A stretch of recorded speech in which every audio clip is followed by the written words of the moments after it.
Hello my dear friends, I hope you all are doing good. This is Prashant Mauni and I warmly welcome all of you to StudyIQ. Dear friends, this is Indian Ocean here, and here you find a small island, tiny island that belongs to a European country. And this is your challenge. You have to name that island, and also if you can pass the name of that European country that has the ownership of this island. With this year, you can also share your views how this European country and India can play a sort of partnership in ensuring that this Indian Ocean is free from piracy and other sorts of issues. With this, dear friends, StudyIQ provides you with pen drive and tablet courses for different examination.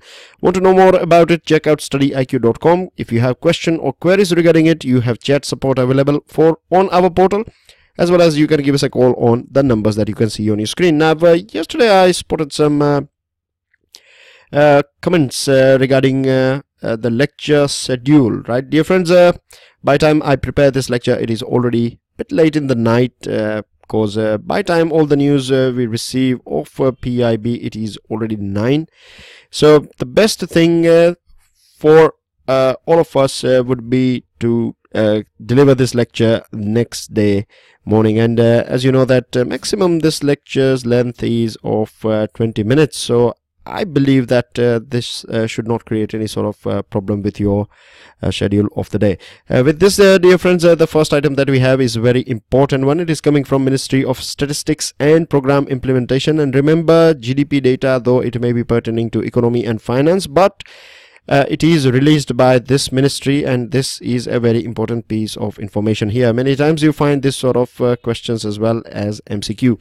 MCQ type of questions can be formed on this sort of information. With this, dear friends, the good news is that the GDP growth has gone bit up. It was 5.7 in the first quarter, and if you don't know what quarter is all about, then in 1 year we have 12 months, and one quarter consists of 25%. So in this way, 3 months indicate the period of 3 months is 1 quarter, and in this way we have 4 quarters in a year. So the first quarter was the GDP of the first quarter was 5.7, and this time second quarter is 6.3, which is not bad at all. And what happens is, dear friends, you compare this 6.3 with the previous year one, previous year's quarter as well, and last year it was 7.5. But we know that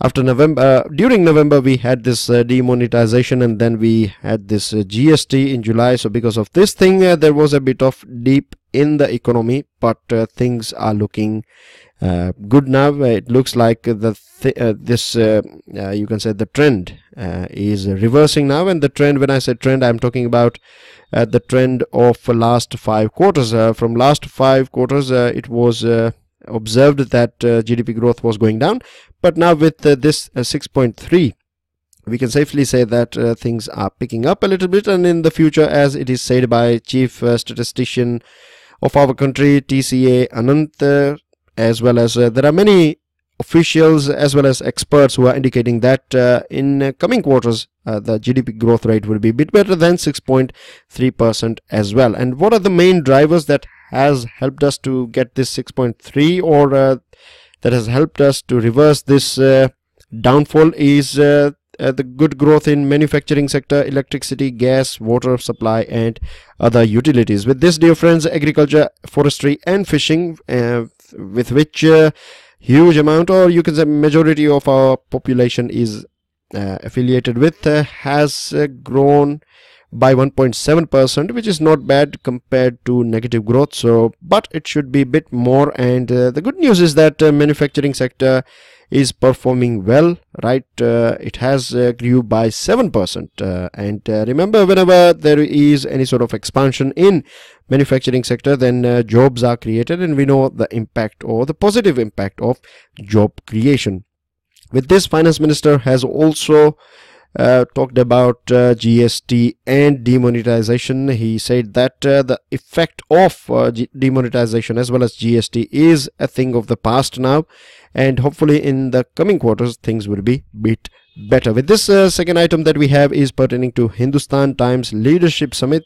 During this summit, addressing this summit, Prime Minister talked about many important issues, and the first one is corruption-free India. Of course, all of us understand that corruption is not good for any country, any society, right? I'm sure I don't have to explain in depth, or I don't have to explain why corruption is bad for all of us. The second item that he talked about, and which is again a very important item, he said that the priority of the government is his government's priority is to deliver or to work on citizen-centric system. Citizen-centric system basically means that you design systems in such a way the policies and the things that are taking place in the country are designed and implemented keeping in mind the citizen or the need and want of a citizen. And in this way, everyone, like, of course, we have different citizens have different sort of demands, or you can say they have different need, but you have to design various different policies so that you can cover all of them. Apart from that, he has also talked about a very good concept, and we have heard about this ease of doing business, isn't it? You know very well what is ease of doing business, because we have discussed about this thing as well. But here he talked about ease of living life, and what ease of living life is, of course, we know when we compare ourselves with other countries. A couple of days ago we were talking about Finland and education system of Finland, isn't it? So here when we talk about ease of living life, you can understand that when good education is available from grassroots level to, you can say, metro level, or from very early age to your PhDs or post-graduation, the whole supply of, or you can say the whole chain of education system should be of good quality. Apart from that, good health facility, housing for all, good transport facility, family security and other things, electricity, you can say everyone is having a livelihood, right? Source of livelihood is there. And then you have other entertainment and other sort of things, art and culture, and protection for infants and children. So this, when you have all these things, and there are other things as well that you can add on it, this is just a small example to indicate that when you have all these things available in your society and your country, then you can say that ease of living life has improved or is bit better. And that's what we are trying to, when we call ourselves, or the reason why developed countries are a bit better than us is because they have all these facilities. Apart from that, he also talked about bank accounts. He gave an example of shell companies, or the scenario that used to prevail in our country for a very long period of time. We know that even for a common man, particularly a poor person, if he or she wants to open an account earlier on, then it was a big headache. You need someone in that bank, and there are lots of documents and security and etc, etc. But with the implementation of this Jan Dhan Yojana, right, a poor can open a bank account with very ease. And at the same time, when a common man was not able to open account easily at the same point of time, there were many shell companies who used to have thousands and thousands of accounts. So this indicates that there was a sort of inequality in the banking system as well.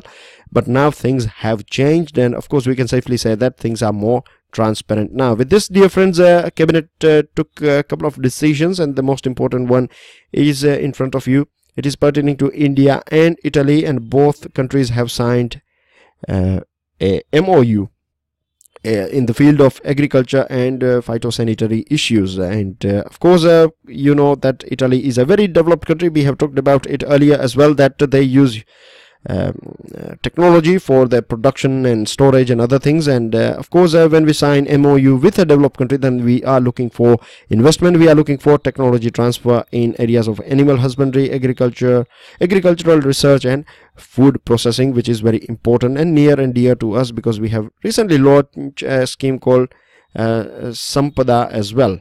With this, dear friends, second MOU that we have signed, or you can say this investment cooperation and facilitation treaty, which is known as ICFT, we have signed it with Brazil. And Brazil is a very big country, and India and Brazil are associated, or both these countries are you can say tied together or glued together with the help of this BRICS. Both are developing nation, right? And mostly the challenges that we faced are similar. apart from that, you can also see some geographical things of Brazil. Brazil is a very big country, as I told you. If I'm not wrong, it is the 4th largest country in the world, and it is in the South American continent. And with the help of this ICFT, the investment flows between both the countries will become a bit more smooth. Then you have a news regarding cyclonic storm, and the name of this cyclonic storm is Oki. Oki means an eye, and you know that the center of a storm is also known as eye of the storm. So I believe this would be one of the reasons why this name has been given to it. Oki is a Bengali word, and as you can see here, this is the picture of IMD. IMD has provided this picture, and you can see here it is in the southern tip of our country, that is Kanyakumari, and it is heading towards this Lakshadweep island, and it is also reported that storm surges will be created. Now when we were talking about this Caribbean island and a devastating hurricane that passed through this area of Caribbean islands, at that point of time I told you about storm surge. So do try to think about it, what storm surge is and how it can impact. Now we reach to our focus topic of the day, and as you can see on your screen, it is a world that is being held by a globe that is in the hands of USA and China, and geopolitics is the main topic today. Dear friends, the most horrific thing that has took place quite recently is the launch of ICBM, Intercontinental Ballistic Missile, by North Korea. And the scientists from the USA, they say that the range of this ICBM is 13,000 kilometers. Can you imagine? It can hit parts of Australia, Europe, and it can also hit Washington DC. So this has created a sort of you can say boiling point, and things are not looking good at present when we talk about geopolitics. The other thing is that, dear friends, couple of weeks ago, just a week ago, not couple of weeks ago, just a week ago, we saw that USA declared North Korea as a state sponsoring terrorism. And at the same time as we are speaking today, Shanghai Cooperation Organization, that is SCO's meeting has just started in Sochi. Sochi is in Russia, and you find important players that are having, or you can say stakeholders of Korean Peninsula. You will find them here meeting in this SCO. You will find of course a Russian Prime Minister, because it is held in Russia. Then you will find the Chinese Premier, as well as India's Minister of External Affairs. This test of missile is also a sort of test for China and USA's relationship, because now it is a sort of test, because it will define the path ahead, right? We have to see whether the consensus between both these giants, whether they are able to walk with each other shoulder to shoulder and tackle this challenge of North Korea. And I have got 4 reasons that I would like to share with you. These are the 4 reasons which I believe why China is not taking a tough stand on North Korea, because we recently saw that Trump was in China, and at that point of time he talked about this North Korea, but still we haven't seen anything, you can say actionable thing has not came out from China yet.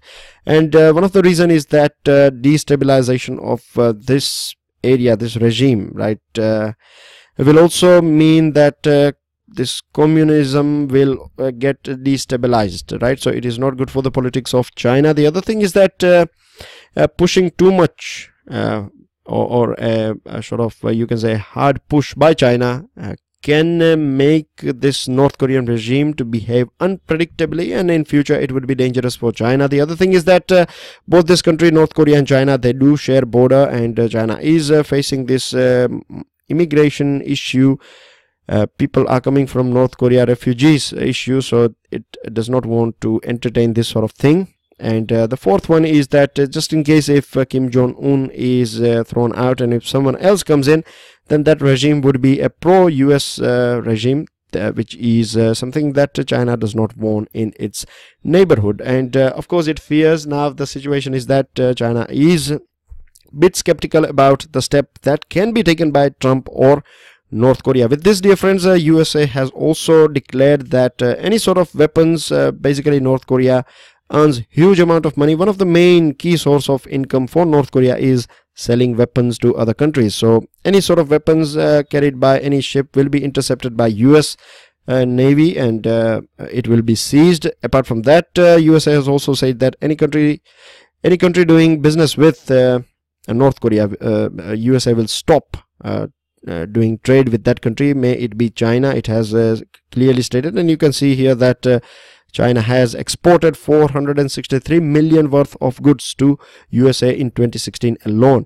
And if God forbid, if we find this sort of thing that USA is creating this or stopping trades with all these countries, particularly China, then we may see a rise of protectionist spiral may go up, right? A sort of ripple effect of protectionism, and in this way it will impact very negatively the globalization. South Korea and USA have conducted this semi-regular test of THAAD missile system as well. And now we have to wait and watch the stance that will be taken by China. With this, dear friends, I end this discussion. Yesterday's answers are democratic decentralization and Chennai, not Kolkata. And today's question, the theory of Shyadvad maybe is a doctrine of Lokyatism, Saivism, Jainism or Vaishnavism. And the second one is who built the famous Gol Gumbaz at Bijapur? Yusuf Adil Shah, Muhammad Adil Shah, Ibrahim Adil Shah or Ahmad Adil Shah. With this, dear friends, I end this discussion. Don't forget to subscribe to our YouTube channel. If you want, then I can share this. I can share a link of this PDF file for you to download, and hopefully you too will share it with your friends and other people. Enjoy your studies, dear friends, and I will see you all soon. Jai